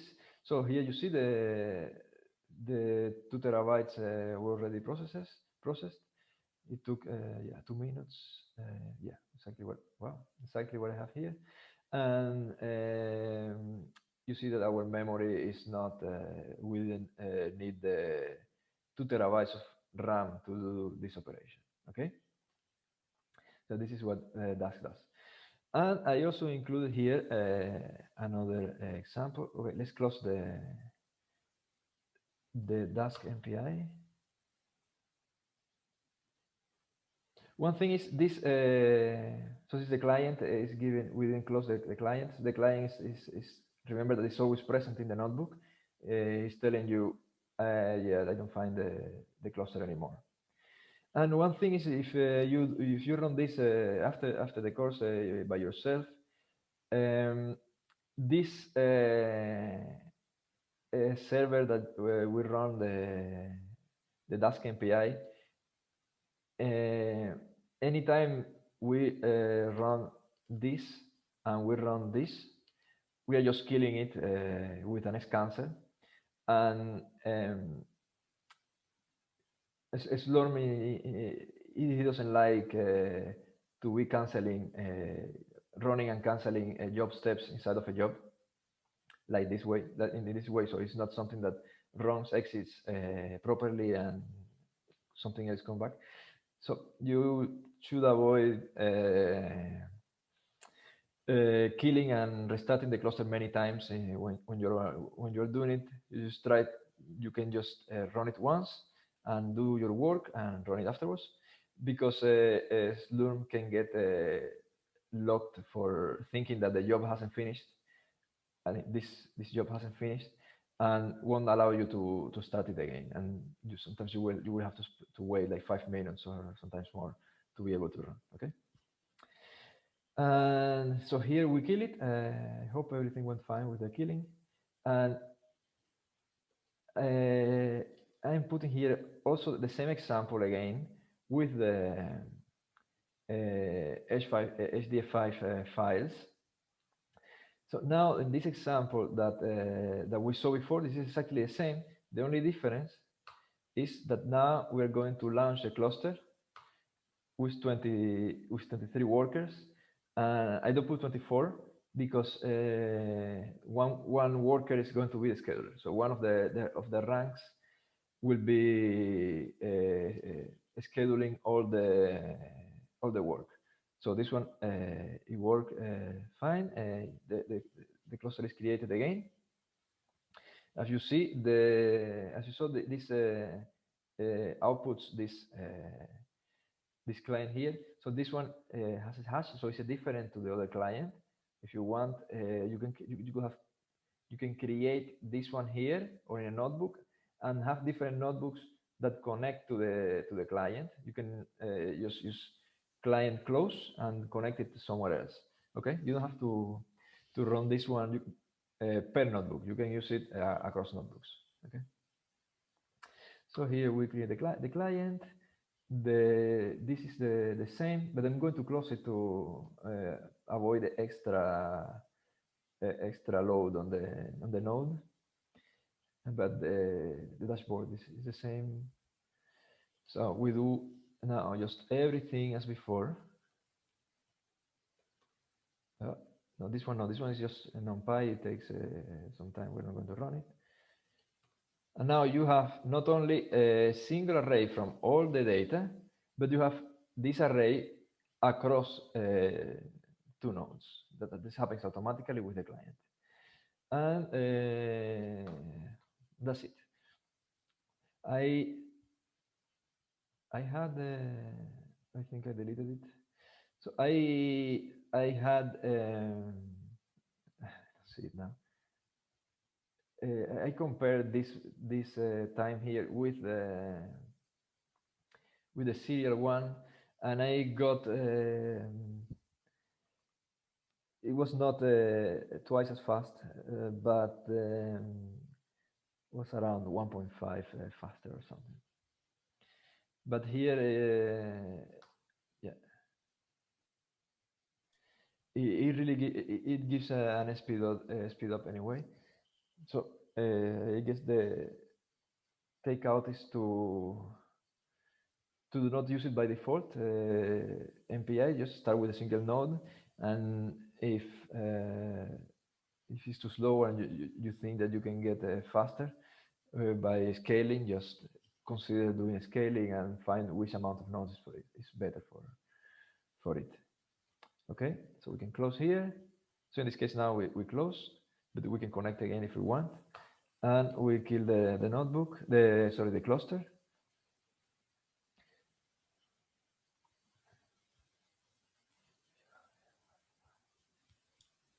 There is a question on Slack.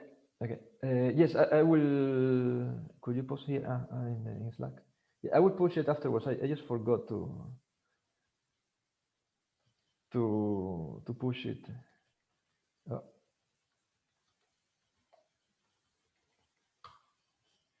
So is this? So as it is now, you can run it directly with run script.py.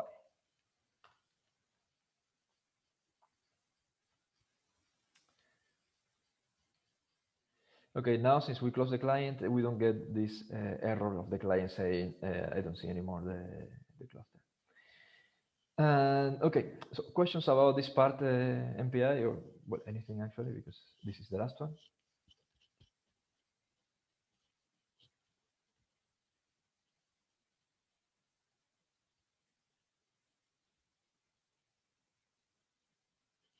Okay, no questions. So I can show you here how the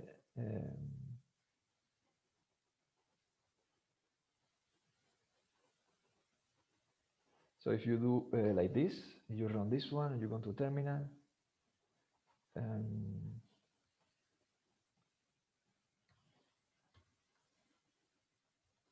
So activate environment. So we do like this. Okay, this one, you see, it starts this.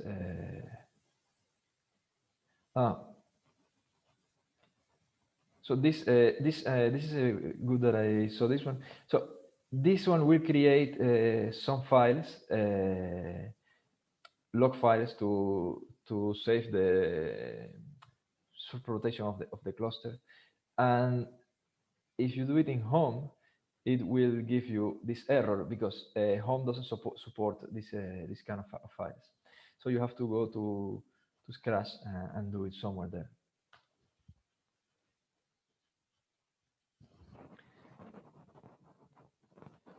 Okay, so this one again. No. So we run it here. Okay, no, here. So it creates. So this is the server, so the cluster itself.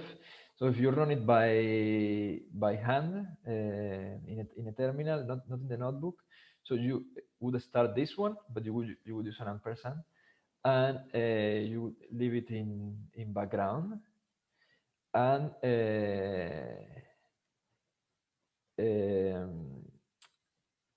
then you can run your Python script afterwards, okay, with the client inside. Where's the difference between Dask job queue and Dask MPI? Dask, okay, Dask MPI will launch this server, so you get an allocation, and in this allocation you can run a server in every of the resources. So let's say in this case we got 2 nodes, and you will launch an MPI cluster within these 2 nodes, and then in these 2 nodes you can select how many workers do you want, yeah, and fixed on 2 nodes. Okay, this is what Dask MPI does. Then you will submit your scripts, so through this client to Dask MPI, to the cluster. Now, Dask job queue is a similar thing, but it won't work on, it doesn't work on you don't give it an allocation, so like 4 nodes, 2 nodes like now. Instead, you when you submit your code, your script, Dask will create a worker per allocation, per job. So now you have your script, and you tell Dask, okay, run this one in this amount of nodes, and Dask will create start creating jobs. If you say 4 nodes, it will create 4 jobs and run there. So you can tell them, for instance, afterwards, if you're interactive, you can say, okay, increase the Dask cluster, this cluster, job queue cluster, to 24 nodes, and it will create more jobs to have these nodes, or you can decrease now. So this one, Dask MPI, will work inside of an allocation, and Dask job queue, it will work at the job levels. It will do a job per worker. Okay. And yeah, this one has a good thing. You can get the location already. So this one, I meant Dask MPI. And in general, Slurm likes better bigger allocations. So many jobs, many nodes are in the same allocation than multiple jobs of single nodes. And that's why I chose Dask MPI to show here instead of Dask job queue, because creating many small jobs can really abuse the scheduler. Okay, good.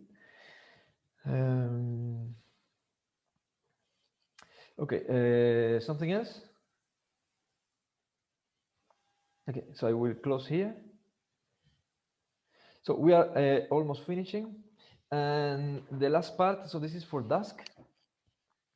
The last part, I wanted to show you, well, actually we wanted to show you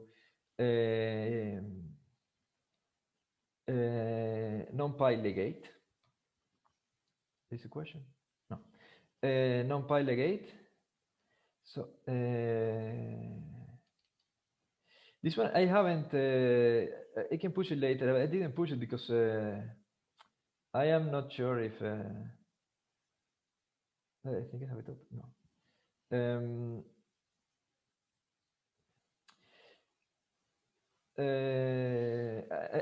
The main point here is just to introduce you to NumPy Legate. We're not going to see any example or anything because it's a bit more complicated. But yeah, I really want you to be aware of it. This is a rather new library, and it's similar to Dask arrays in the sense that it's a drop-in, so you can just replace the import of NumPy by this one. But besides the distribution of Dask, it also includes acceleration. So it will use also the GPUs, and not only that, the GPUs and the CPUs at the same time. So it's really for heterogeneous clusters. And this NumPy Legate is based on Legate, which is set runtime model that is based on, in terms of Legion programming model and the Legion runtime, that is also again similar to the idea of Dask. So it's, you will give the data, and it will decide for you how this data can be split over a cluster. But the good thing is that it looks like the way it does the splitting is it really ensures a very optimal use of the resources, and really decreases the idle time between computations. Okay, and so so in the Legate NumPy you have you can find it here, and it is part of a bigger ecosystem that you have NumPy, but also you have Legate Pandas, and everything depends on this core, this Legate core. Okay, and all of them, they depend on Legion. So we have it. We don't support it officially on PageDyne. It's rather new, and we are getting used to. We're getting into it, like, I don't know, for a month or so. but anyway. So when you install it, it gives you this legate executable. I think we have it here. Legate executable that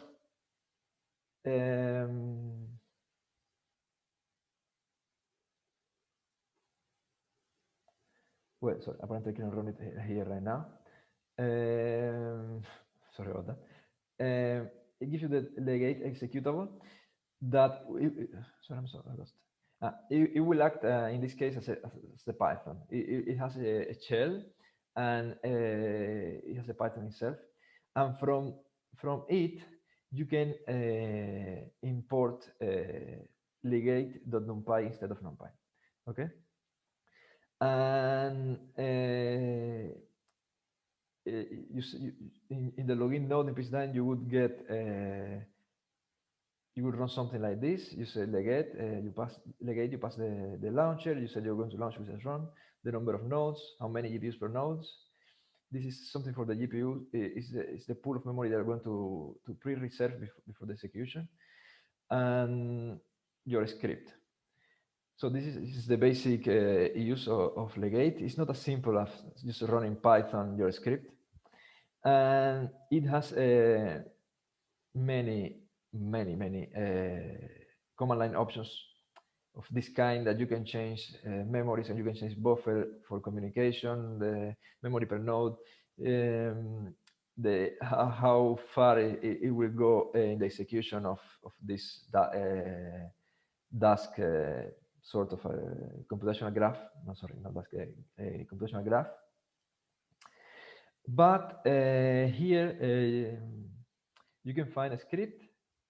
This is also in the Legate ecosystem, a run script that it supports PCDine that you can use to run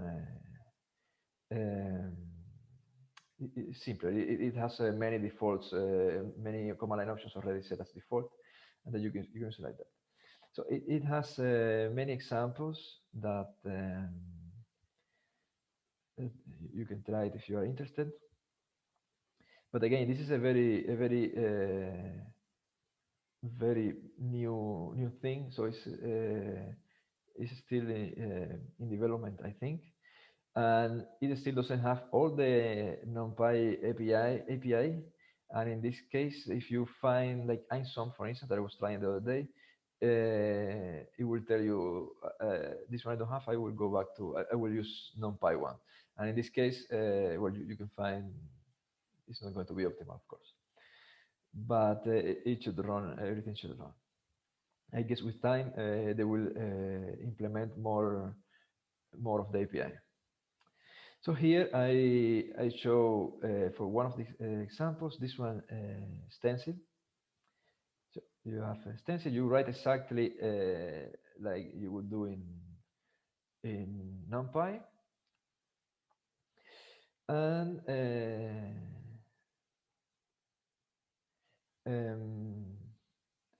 so here this is the weak scaling. Weak scaling is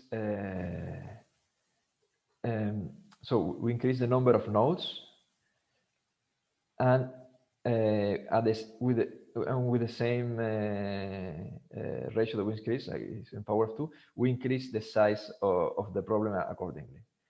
So always the size of the problem, in this case, if it's an stencil, is the size of the mesh.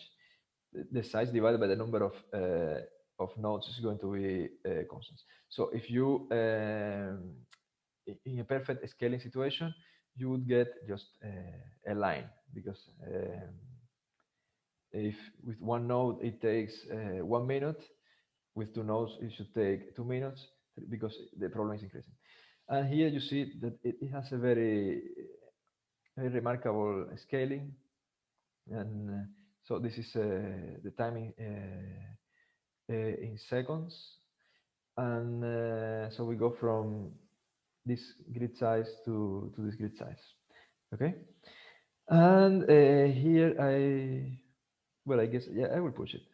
There is not too much documentation, but there are some things. This is the paper, And here you can find this is a video by this guy. This is one of the main authors. And this is a link to the GitHub page. So that's it. This is what I wanted to show you from Legate. NumPy, questions?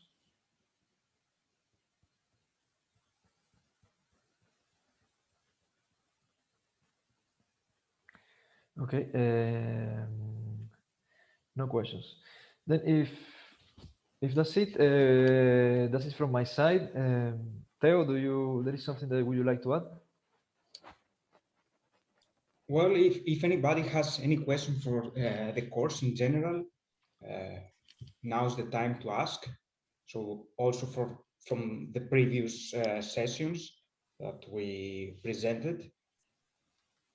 So is there any reason why PyCUDA has not been mentioned in the course? Which one? PyCUDA. PyCUDA. There are many different libraries that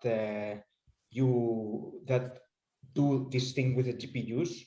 So we decided to go with NumPy and CuPy, which are different in terms of the ease that you can use them.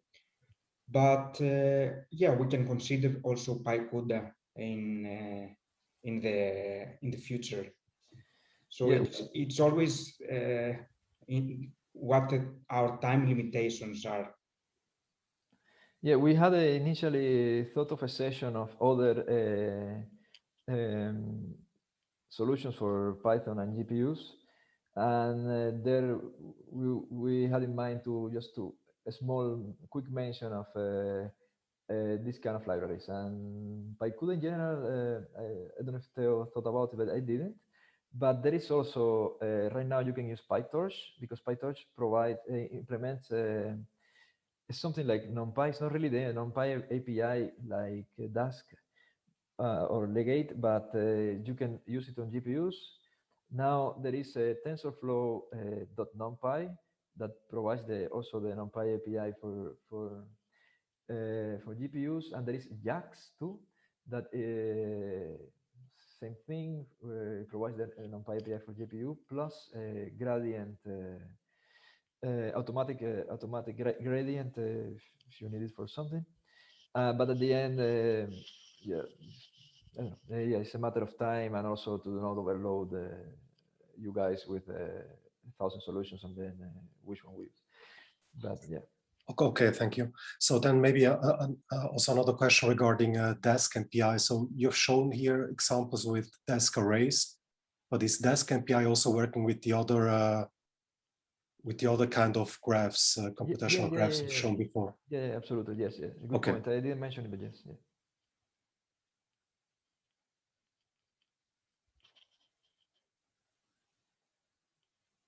Okay, other questions?